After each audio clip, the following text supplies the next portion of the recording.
Hello, and welcome to the Long Island Local Podcast, brought to you by Audio Workstations here in Bohemia, New York. Let's jump right into the conversation with a Long Island local business owner. Welcome, everyone, to the Long Island Local Podcast. Today, I am here with AJ of TicketBash.com. AJ, welcome to the studio. Hello, everybody, and thanks for having me, Matt. Thanks for being here as a musician / recording engineer / lifelong attender of live events. I'm interested in the subject of tickets in general, and so I want to learn more about Ticket Bash and also about your personal relationship with tickets and the ticket industry and how that came to be. But first up, let's just give a brief explanation of what people can expect from TicketBash.com if they were to just go there. Well, that's an excellent question. So what really differentiates us as opposed to any of the common ticket brokers, Ticketmaster, StubHub, Vivid Seats, SeatGeek, is we don't play the game of charging any fees. So the price we quote is the price you get. And we offer personalized service. Like, for example, if you bought some tickets from Ticketmaster or StubHub and you had some sort of issue with because everything's mobile transfer, if you had any problems with that, I hope you have an hour or two to kill trying to get in touch with their customer service. Sure. Where conversely, if you bought tickets from us, I give people my personal cell phone. We have a whole team in place. So, and what we do is our business number you can call or text. Okay. So we encourage people to reach out. They're certainly welcome to go to the website, but we think it's a little bit more fun if they give us a call or text us. I like the personal aspect of it.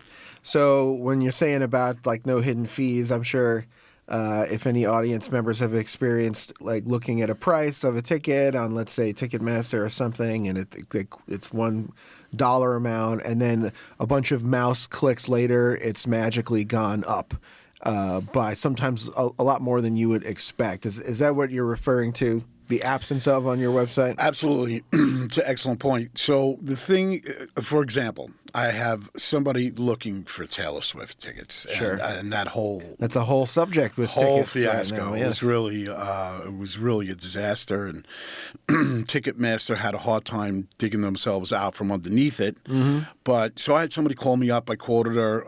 The tickets are really ridiculously high, I have to say, but people want to go. Yeah. And so just to backtrack a little bit, one of the most rewarding things about being in the ticket business is you get many people who either call or reach out to us and say, oh, my God, the tickets were great. The show was great. AJ, thank you so, so much. So one time people asked me, well, how do you change people's lives? But we don't, but we improve their memories. Yeah, well, that's a small change. It's still a change. That's right. So she texted me. She found these tickets on Vivid Seats, and she said, "Look, AJ, the tickets are $740, and you quoted me $920." Mm-hmm. And I said, "Okay, well, now check out." And the tickets were $1,028, so there's actually a 32% service fee. Yeah. So they're seeing a quote thinking it's going to be less than what's on your website, but by the time you add all the fees, it's actually more. That's correct. Okay. So and a lot more. Yeah. It's similar to if I'm looking at an Airbnb and I think, I can afford that, and then there's a cleaning fee that's a third of the There's a bunch of fees associated with that. That's correct. Yeah, okay. Great analogy. I might have to steal that. Yeah, but it feels like the same experience to me. Where, I'm doing one set of math and then I'm going to do another set of math. Well, with us, not to interrupt you, you don't have to be good at right, math. yeah. I appreciate that. I really do. I thought you might. So how does, like, we were talking about these expensive Taylor Swift tickets, for example. What is the journey of, like, the original price of the ticket to how does it get that high? Because I'm sure that the original price of the ticket, the what do they call it, the sticker value or the face value of the ticket is starting out lower than that, and then obviously there's some journey that tickets go on between that and when people end up buying them. How does that journey end up being such a pile on of costs? Well, in one word, I would say greed. But sadly, I would also say that, you know, corporations are only worried about their bottom line. And listen, we're in the business to make money, but we're really more. We like to consider. We don't generally say, people are like, oh, you call them clients, you call them customers. We actually call them Ticket Bash family members because we want them to be happy, just like as if you would want anybody in your family to be happy. So to answer your question is how that happens, well, to use the Taylor Swift as an example, so there was a couple of countries that set up algorithms. And with those algorithms, in order to get on Taylor Swift's pre-sale, you had to be a member of her official club. Okay. Official fan club. And that's a strategy that other big artists have used to try and secure a certain amount of tickets for their best fans. True. I myself have been a member of the Pearl Jam fan club in the past and secured... Love Pearl Jam. Big grunge fan. That's awesome. When I was like 17, 18 years old, I got tickets to Pearl Jam at Madison Square Garden through their fan club. And back then, I wasn't even smart enough to like really check the seating chart and figure out where my tickets were. So I just was basically surprised by the fact that I was like 7th row front and center at Madison Square Garden by virtue of being a member of their fan club. Wow. But I think it's a lot... Good memory. Yeah, it's an excellent memory. And so back to Taylor's fan club. All the Ticketmaster fighters have fan club tickets. So what happened was the bots... ended up crashing her fan club site. Okay, so people designed bots to try and fake being her fans. True. To basically hack her system of trying to get around them. So it's this whole back and forth. Okay, I see. You're catching on quick. Yeah. So then what happened was because they became an official member, they had access to the pre-sale. So when the pre-sale went off, literally millions of people, mostly bots, but some people, went on the pre-sale, went in the queue. Our company have people designed to do that. That's their not their sole function, but one of their main functions. And the queue was, I believe, one of my coworkers said they're like 44,000th in the queue list. So what happened was you were only allowed to buy 6 tickets at a time. So those tickets went really fast. Yeah. So by time the average fan or the legitimate person that was trying to buy tickets either was sold out or just tickets weren't available, and a lot of people were really disappointed. So if you weren't a very lucky super fan or a bot, you didn't get that first round of real priced pre-sale tickets that were meant to be for her fans. That's correct. And it's interesting that you said first round because it's not uncommon for artists to, to try to do the right thing by their fans, and their intentions are good. But in this case, so one of the things that I love about it is, like I said earlier, is about, people just call me up and they're so happy. But the biggest disappointment, and I've been in the industry for 5 years, has been the Taylor Swift, because I have mothers and fathers reaching out. Their daughters really, really want to go to the show. And they, and one of the things that I do is, I always ask people, like, do you have a preferred seating area or maybe a budget in mind per ticket? And I had people go, well, I'm willing to spend up to $300, maybe even $400 if the tickets are good tickets, and I probably couldn't even get you in the MetLife parking lot for that price. Wow. Yeah, it was that bad. So one of the things that we do, and you brought up a really good, interesting point, so if you don't indulge me, so one of the things that we do when we quote tickets. So let's say you texted me, and we have a CRM, a customer relations management tool, and let's see if I can find something quick. So what we do is, like, for example, let's see if I can find something. Of course, it's not that one. So what I do, just basically, so I'll quote you tickets. I always give options. So sometimes people are a little put off when you ask them what their budget is. Like, well, I want the best tickets available, and I don't want to pay a lot.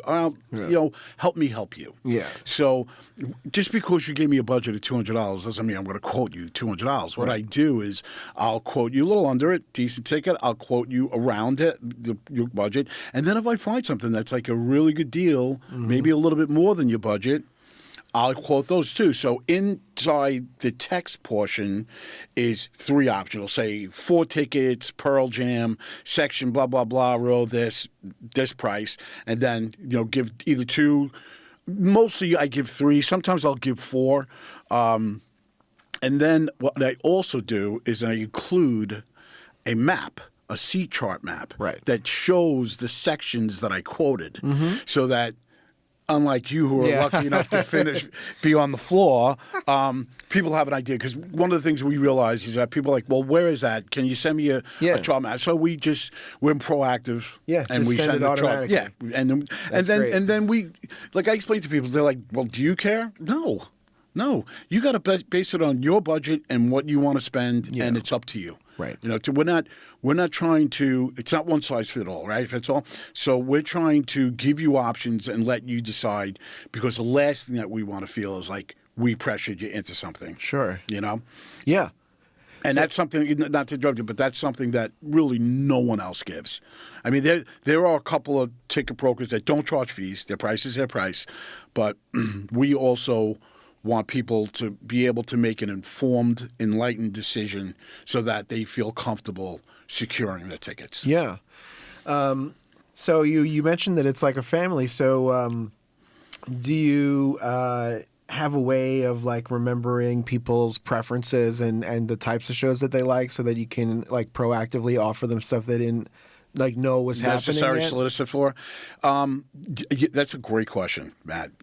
Absolutely. So in our CRM, we have different ways. We have different marketing plans. But for example, like if you were in our system, I would put in. We have a category where we could put notes in, and not only is it just notes, benign notes, but when that show if that band's coming on tour, we'll get a notification. Now what we do is we do a vertical or cross-reference, and we pull up all the people who either already went to that show or had inquired about it. So, and then we can reach out to them and say, they're coming on tour, we'll keep you posted. Yeah. You're still interested, and it's really proven to be a pretty good tool. That's great. And then one other related question, because believe it or not, I've bought tickets to a show and forgotten to go before. I know that sounds ridiculous, but it was like I bought it so far in advance. Stories we heard about, but I was like, it was so far in advance that I bought the tickets, and I just forgot to write it down in my phone or something, and it seemed like it was so far off when I did it, and then it rolled around, and then all of a sudden I realized I forgot to go to this show. So I guess my question is there like a text reminder, like, hey, you bought tickets for this show in 2 days. Don't forget to go. I think I from personal experience could, or even an email, could utilize that because I literally have forgotten to go to shows before. Well, it's a really empowering question.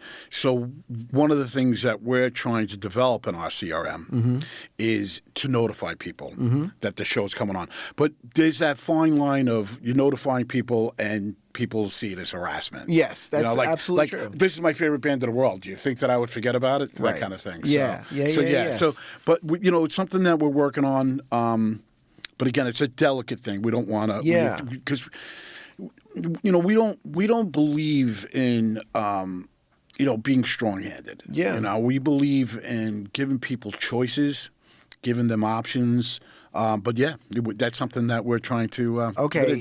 Just a friendly reminder, a little text or email, and your show's coming up in a week. Yeah. And like I said, because literally I've forgotten to go to shows before, and then I kicked myself. Like, I spent money on this ticket, and I didn't even go to the show. I should have just written it down. But yeah, I see what you're saying. It's definitely a fine line between if I sign up for something from a company and then I'm getting so many notifications from them that I'm annoyed. it definitely pushes it over that edge. So it's good to give people those options, like you said, of, do I want these kinds of notifications but not those?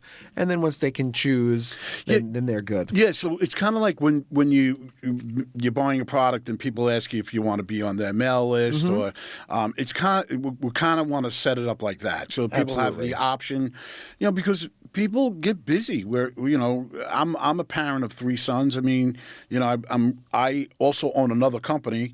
I won't get into that now, but so yeah, I mean, we can get tied up and get really busy and go, oh crap, So yeah, so we're tweaking it, but we're gonna ultimately, hopefully, we'll get there, and we'll give people the option. Yeah, that's the right move, I think. I'll give you one more silly concert story involving myself.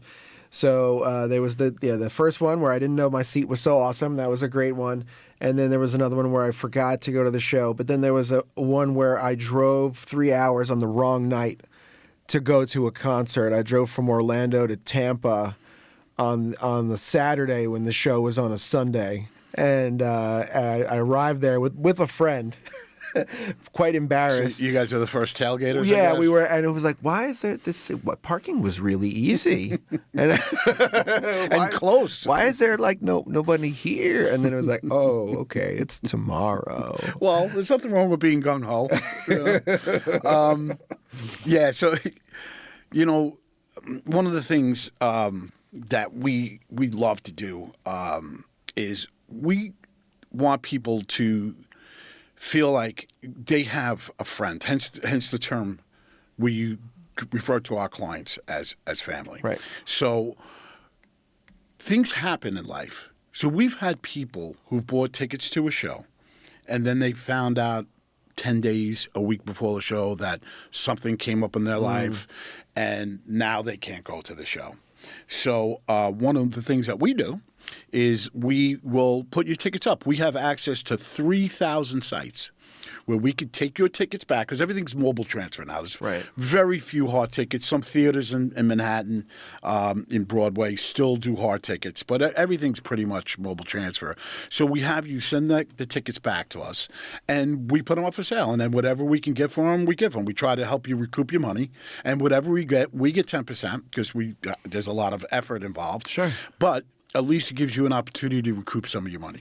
So let's say you paid $100 each for 4 tickets, and you're like, man, I'm going to lose $400. If we can help you recoup $300 of that, sure, it's better than zero. Well, that's really reasonable, I think. And it's no one. Yeah, you're not going to get that. All sales are final. Yeah. Anybody else. Sure. Even the nicest of them, and there's not a lot. There's a lot of unscrupulous. And I won't mention any names for any pending lawsuits. Okay. But and not that we have any. But there's some of the famous ticket brokers. I'll give you a perfect example. Beyonce. Mm-hmm. It looks like it might even be worse than Taylor Swift. Wow. And there are some brokers online who's saying, "Oh yeah, we have tickets," and you click on the section, and it'll say $800 for the ticket, but it doesn't. Now, no one ever clarifies what seat you're going to get, but they'll tell you a section and they'll tell you a row. So when you went onto the site and you clicked on the section, it said the price, and it was from the first row to the 40th row. Okay, which is kind of. It's a wide range for a single price. It's unscrupulous because you're not really. I mean, So the way it works in this industry is, for example, the further down on the row, the more expensive. Sure. The closer to center ice or the closer to stage, the tickets go up exponentially depending on where the seat is. So it's kind of unfair. So you might think, hey, you know what, man? Maybe I'll get lucky. I'll get like 4th row or something. And then you find out you actually got the 40th row and the cheapest ticket in the section. Sure. So one of the things that we always talk about. We don't ever want any negative comments about us on Google.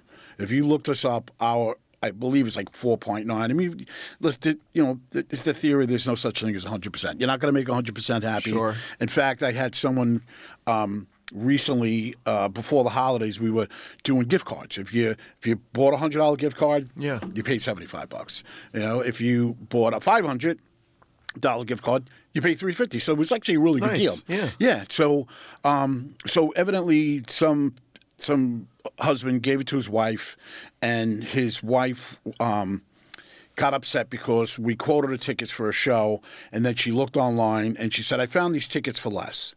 And we said, "Well, did you click the fees button?" And she's like, "No, why do I have to do that? I found it for less." Right. So we said, "Okay." So one of the things that we offer too, that no one does, is we have a lowest price guarantee. I mean, who's ever heard of a thing? So if I quote you $100 and you find the ticket for $90, and it's a legitimate price, and I'll get into it in another second. We're not going to go, okay, we'll do it for $90. We're going to do it for $85. Okay. Because we're going to beat the price. But so one of the things that, like I said, just to build that family, to build that trust, because that's really what it's all about. People want you to trust. And I have customers who don't even look. Because we call it comping. Just like a realtor is going to sell your house, and what is she going to do? She's going to comp the neighborhood. She's like, what are other houses in this neighborhood that are similar in size? Comparison. Right. And they comp them, and then they come up with a price. So one of the things that we encourage people to do is go comp them.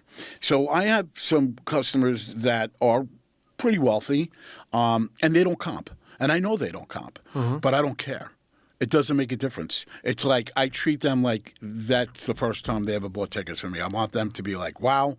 So and you'll show them the comparison and say this is... Yeah, well, sometimes what I'll do is I'll say, for example, I quote something and, they and I know they were looking around. I'll tell them, that similar seat is going on StubHub for this, and it's going for Ticketmaster on this.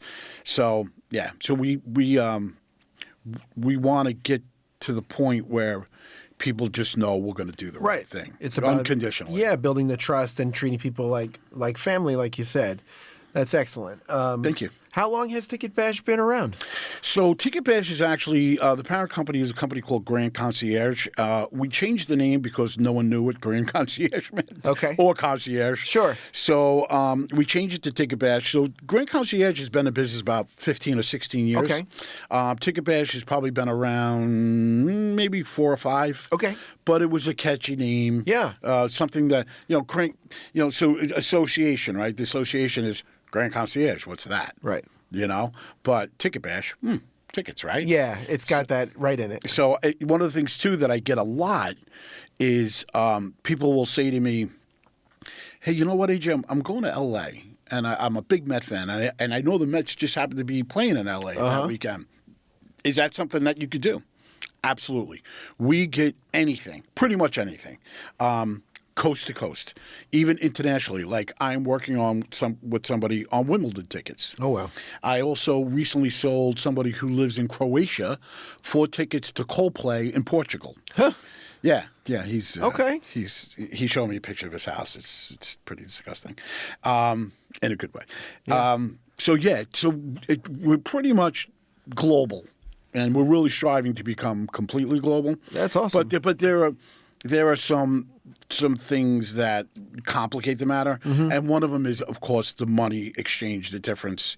Sure. The American dollar and the pound. So, but we've developed algorithms to take care of that. Okay, yeah, that makes sense. Simplify things. And it, obviously, it's always a challenge when you're trying to scale something that involves giving a lot of personal attention to each client. So as you guys grow, I'm sure that's going to be one of the challenges is like maintaining that level of customer service as you get bigger, because there's only like one AJ, right? So we have a whole team. Okay, there's a whole team in place. So a lot of times, I have over 1,000 contacts on my cell phone. So slowly but surely, I've been transitioning them over to the work line, the company number, and the reason why I do that because I'm in sales, and so my job is to go out there and gain exposure for Ticket Bash. So I'm not always around. I'm not always. I spend a decent amount of time in the office, but I'm out and about. I go to network meetings. That's hence how I met E. Yeah, we hit it off famously right away. I love her.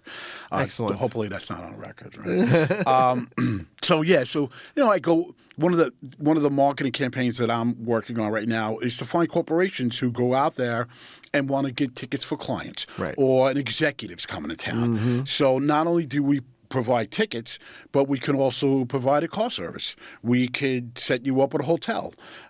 We have people going to the Masters in April. So not only did we get them tickets to the Masters, we set them up at a hotel. We got them flights, and we got them a hotel where there's a shuttle. That's awesome. Back and forth, because we came to learn that the trickiest part of that is rental cars. Okay. It's very difficult for me to rent a car from that. Right, because you need all that personal information. Yeah, well, not only we have a lot of people's personal information, which is completely encrypted and safe, but there are legal and insurance ramifications that go beyond. So a car service is the solution, because you can hire the individual person to and we do that all the time. So in fact, you had Vanessa in here. Vanessa and I are working. Vanessa sells wines, and she's very good, very knowledgeable, very talented. Yep, I learned about wines from her today. Yeah, she's good. She's good. So it was actually fun, the conversation that we had, because she knew that I had a vast knowledge of wine. But so not only are we offering, say, a limo, let's say, 4 couples want to go into the city. They don't want to drink and drive and have to worry about that kind of thing. We provide a limo, but not only do we provide that limo, do you want wine? Do you want champagne?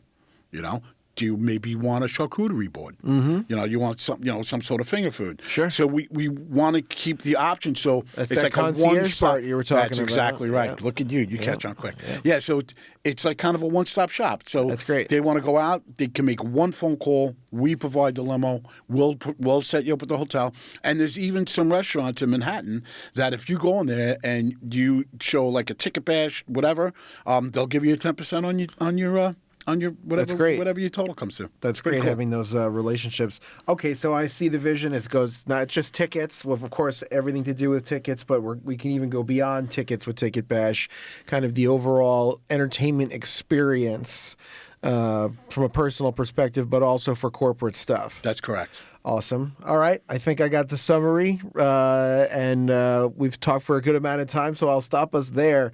But that was awesome. I'm a big fan of anything that challenges the Ticketmaster behemoth, because I'm on Team Pearl Jam and Team Taylor.